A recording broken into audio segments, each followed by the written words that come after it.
नांदेड जिल्ह्यात गेल्या 2 दिवसापासून मुसळधार पाऊस सुरू आहे। नदी नाल्यांना मोठा पूर आलाय।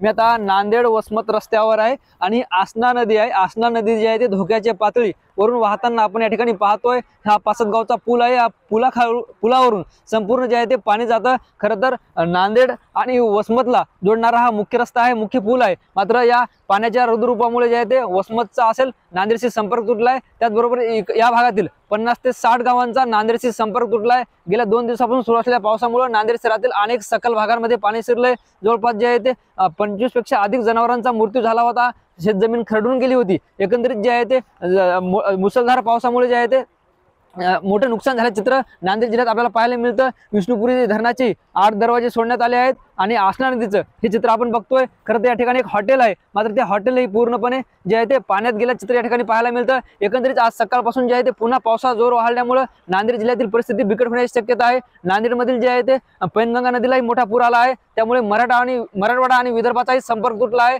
त्याचबरोबर जे किनवट असेल, माहूर असेल, हिमायतनगर असेल या भागातही मोठ्या प्रमाणात पाऊस सुरू असल्यामुळे जनजीवन विस्कळीत झालं आहे। प्रशासन जे आहे ते खबरदारी घेते, मात्र पावसाचा जोर काही अद्यापपर्यंत कमी झालेलं चित्र आपल्याला पाहायला मिळत नाहीये।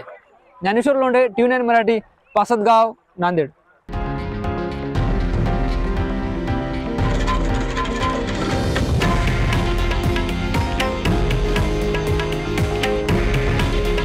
हे आहे देशातील नंबर 1 न्यूज नेटवर्क आणि आपण पाहत आहात TV9 मराठी।